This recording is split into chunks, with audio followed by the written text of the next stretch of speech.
Hey everyone, welcome back to my channel Divinity Tarot 6 Where Truth Always Exposes Darkness। तो आज का जो topic है गाइस वो इस तरह से है कि आपके पर्सन की नेक्स्ट एक्शन क्या होगा, नेक्स्ट मूव क्या होगा, what is the future of the relationship, क्या सोच रहे हैं of course.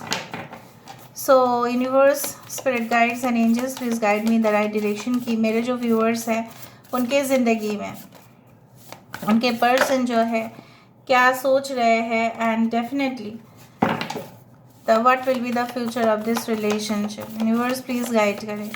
Thank you universe, thank you spirits and thank you guides, please guide करें। We do have the dervish, we do have the अदल, यहाँ पे है हमारे पास 5 ऑफ स्टाफ, आशिका, वी डू हैव द वाली, ऑलराइट। यहाँ पे है हमारे पास चरके फलक, फलक तक चल साथ मेरे, फलक तक चल साथ चल।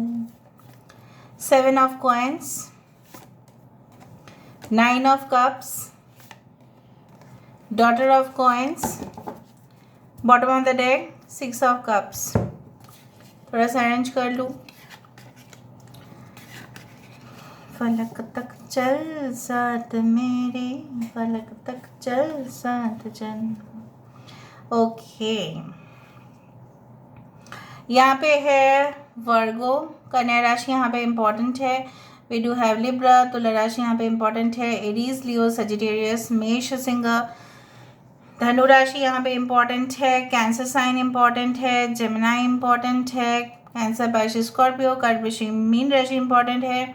मिथुन, कुंभ, तुला यहाँ पे इम्पॉर्टेंट है। 6, 7, 9, 10, 11, 9, 9 is important, 6, 9 is important, 6, 6, 9, 9 and 7 is important. The month of June, September, July, May is important and October. Now आपके पर्सन बिल्कुल क्या सोच रहे हैं और इस रिलेशनशिप का फ्यूचर क्या होगा और उनका नेक्स्ट एक्शन क्या है।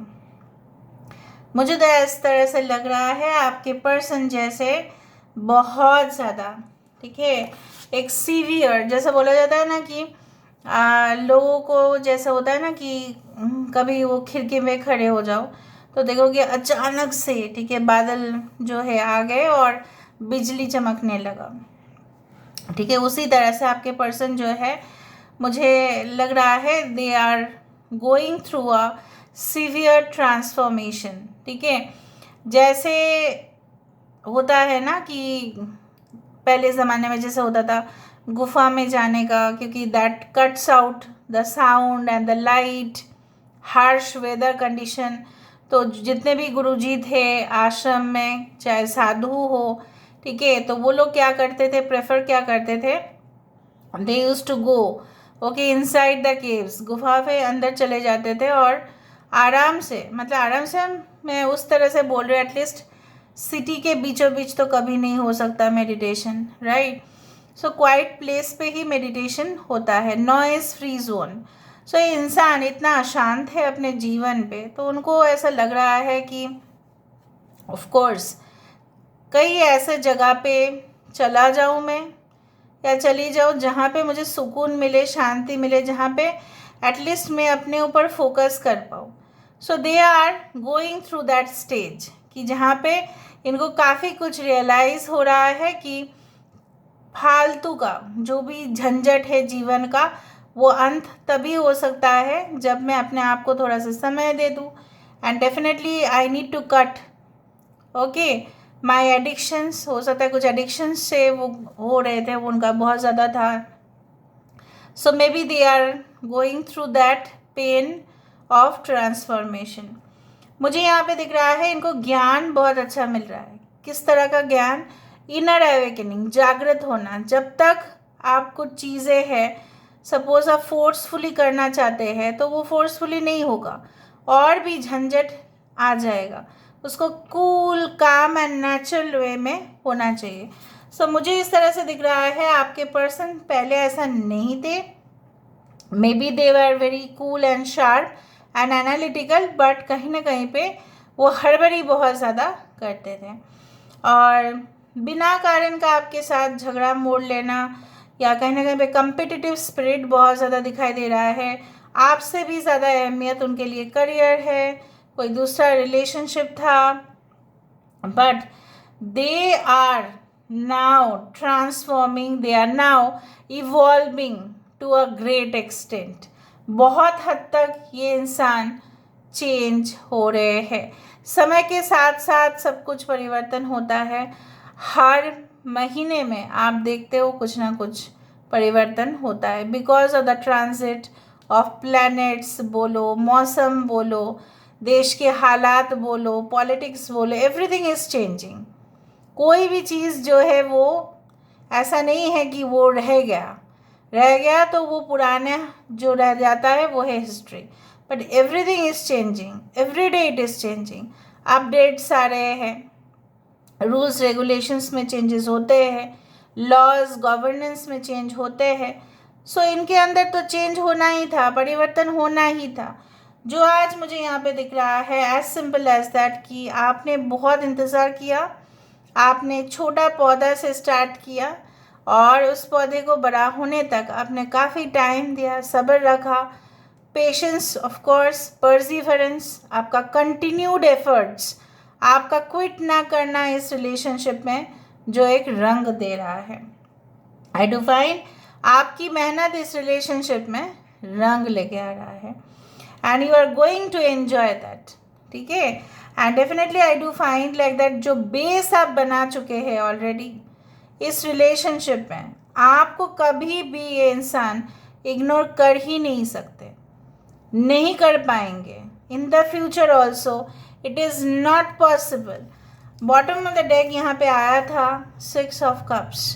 दे will continue to crave for you, they miss you, they feel your absence. ठीक है, they are not alone, they are suffering from loneliness. Alone word अच्छा होता है, पॉजिटिव, लोनलीनेस नेगेटिव होता है। ये लोनलीनेस से गुजर रहे हैं, अकेलापन से गुजर रहे हैं, जहाँ पे उनको सिर्फ दिखाई दे रहा है दूर से कि आपके बनाए हुए जो कदम आपने लिया अपनी ज़िंदगी में, maybe you are improving a lot, maybe आप बहुत ज़्यादा अपडेटेड है, मे बी आप अपनी ज़िंदगी में खुश भी है, मे बी आप किसी और से भी शादी कर चुके हैं या किसी और के साथ आपका एंगेजमेंट हो चुका है, फिर भी आप अपना एक्स के लिए देख रहे हैं। Maybe you have already met your partner but still you are seeing the reading. कुछ लोगों के लिए आपके पर्सन अभी ज़िद पे अड़ गए हैं कि वो आपको, ठीक है, कैसे उन्होंने आपको इग्नोर किया या उन्होंने कुछ इच्छाएं जो है प्रकट नहीं किया, कन्फेस नहीं किया। जब बोलने की ज़रूरत था तब उन्होंने कुछ बोला नहीं, ना स्टैंड लिया, सिर्फ उनको एंजॉय करना था इस रिलेशनशिप में इन अ डिफरेंट वे एंड उन्होंने वो ही किया। कुछ लोगों के लिए अगर आप ऑलरेडी हस्बैंड वाइफ है तो आपके पर्सन बहुत मस्ती किए दूसरा रिलेशनशिप में। I don't think so this, बहुत ज़्यादा इश्क फरमाए ये, ठीक है। और वो जैसा बोला जाता है ना कि इनके लिए इश्क जो है ना, it's like a business to gain something and it's like you know, मतलब कुछ किसी को गिफ्ट देना, अगर रिलेशनशिप में किसी को भी गिफ्ट दिया होगा तो भी उसका लेन देन वो that's a perfect quality of a business person. उस तरह से ही, मतलब आप सोच भी नहीं सकते, they are such mentality. Now it often occurs in a twin flame relationship. ये जो हादसा होता है ये हमेशा ही ट्विन फ्लेम रिलेशनशिप में होता है कि बैलेंस अक्सर यहाँ पे कोई नियंत्रण में नहीं रहता है, इधर वन और the other loses the balance. घोड़े जो है, अगर ये घोड़े अलग अलग डायरेक्शन पे चले तो इनका गिरना 100% होगा ही, और तभी जाके अनइक्वल रिलेशनशिप जो है वो पैदा हो जाएंगे। सो यही उन्होंने किया, उन्होंने बैलेंस रखने की कोई कोशिश नहीं की और रिज़ल्ट क्या हुआ कि ये इंसान 2 नाव के ऊपर खड़े थे और एक का तो डूबना ही था। सो बेसिकली ये इंसान आपको बोले भी नहीं होंगे, so they were in some other connection या they were not in the mood okay, so मुझे इस तरह का ट्विस्ट एंड टर्न्स दिखाई दे रहा है, जहाँ पे उनको लगता था कि you are honest, you are efficient, आप नॉलेजेबल है, आप अच्छे हैं, आप चार्मिंग हैं। हाँ, छोटा मोटा गलती तो सब में होता है, वो आप में भी है। मे बी आप थोड़ा सा जेलसी फील करते थे अगर ये किसी और के साथ बात करें, या बहुत ज़्यादा पॉजिटिव लवर आप भी है, आप भी उनको हर वक्त पाना चाहते थे, इरेस्पेक्टिव कि उनको काम में जाना है या कोई और के साथ बात करना है। आई अंडरस्टैंड दैट हर एक इंसान में फॉल्ट होगा, लेकिन आपने किया क्यों? Because you faced that insecurity. आपको लगा कि ये इंसान मुझे छोड़ के तो चले नहीं जाएंगे ना, that's why you had done it ना, अदरवाइज आप क्यों करोगे? अगर आपको कंफर्म विश्वास रहता कि इंसान तो मेरा ही है और किसी का हो ही नहीं सकते, तो आप ऐसा करते ही नहीं, राइट? अभी हम देख लेते हैं कि what is the future of this relationship, ये चाहते क्या है और what is the future of this relationship. यहाँ पे रिलेशनशिप जो है इसका फ्यूचर क्या है? It's a new beginning, okay, good. It's a strength card, good, alright. Ace of cups, alright. Bottom of the deck, knight of wands, ten of pentacles. So यहाँ पे possibilities काफ़ी हद तक बढ़ रहा है कि ये इंसान आपको बहुत ज़्यादा, ठीक है, ये जो है फ्यूचर रिलेशनशिप मुझे दिख रहा है आने वाले समय में यही अप्रोच करेंगे आपको, चाहे आप इनके साथ कितना कंफर्टेबल हो या नहीं हो मुझे नहीं पता, but I do feel like that कि ये इंसान को ऐसा लगता है कि आप ही के साथ सब कुछ शेयर किया जा सकता है और किसी के साथ नहीं। So this S of cup, right, this cup is definitely coming towards you from that person, ठीक है, इस इंसान की तरफ से ये कप आपके लिए आ रहा है। ये लीप ऑफ फेथ का कार्ड है, जहाँ पे ये इंसान जो है सोच समझ के ही रिस्क लेंगे आपके तरफ आने का।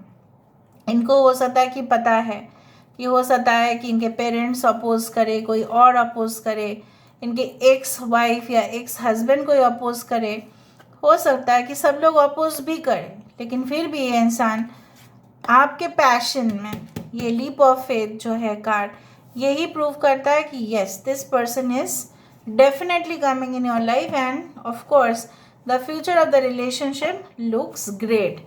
यहाँ से हम देख लेते हैं ओरेकल कार्ड से,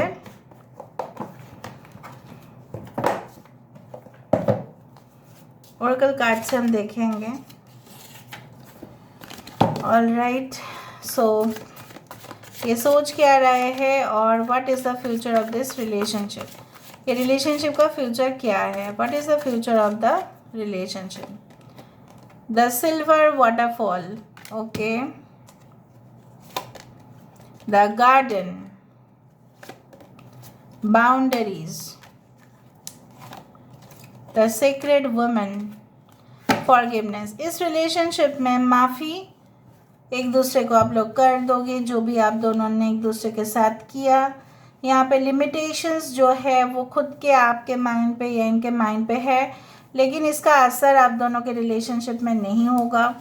आई डू बिलीव कि आपके पर्सन अगर फीमेल है so she is very much into the spiritual areas and definitely I do find कि बगीचे जो इतना सुंदर होते हैं, टूरिस्ट स्पॉट बन जाते हैं, टूरिस्ट डेस्टिनेशन बन जाते हैं, कितने पौधे, कितने फूल, कितने फल वहाँ पे होते हैं, सो ऑफ कोर्स वो जन्नत माना जाता है। The garden is known as the paradise of this earth, right. So basically ये इंसान जानते हैं that you are that flower, you are that person कि जिनके अंदर वो चार्म, ग्लैम ऑफ कोर्स है, सिंसियरिटी, डेडिकेशन। सो ये आपके साथ ही तो रेस्ट करना चाहेंगे ना, और किसी के साथ चाहेंगे। The silver waterfall itself says that कहीं ना कहीं पे जो भी चीज़ होता है अंत में सब कुछ सही हो जाता है, whether it is a new person in your life और एक्स इन योर लाइफ, जो भी होगा in the future it will be all okay, क्योंकि I forgive myself and I am forgiven. अगर आपके साथ कोई रिलेशनशिप इस तरह से है, आपके साथ न्यू पर्सन है राइट अभी इस वक्त, और आप इस रीडिंग को देख रहे हैं, सो मुझे यहाँ पे दिख रहा है कि अगर आपको लगता है कि आप अभी भी पास्ट को छोड़ नहीं पाए हैं, उस इम्प्रेशन को आपने बना के रखा है अपने माइंड पे, तो जितने भी दुख के कारण हैं आप खुद ही लेके आ रहे हो। बिकॉज ऐसा माना जाता है हर कुछ चीज़ डेस्टिनी के ऊपर भैया फेट के ऊपर नहीं होता है, खुद हम भी क्रिएट करते हैं कर्म। कहीं ना कहीं पे ये नहीं होता, दुख आपको नहीं पहुंचता, ठेस आपको नहीं पहुंचता अगर आपने गलत इंसान को नहीं चुना होता। ऐसा बोला जाता है, it's said like that somehow we are responsible for our own results. ठीक है, सो प्यार से सब कुछ सही हो जाएगा। I do think so the future of this relationship really looks great. Alright, so this is all about today's reading, guys. I hope you like it, and if you like, please do share, subscribe, and thank you so much for being with me. Love you a lot. Take care of yourself and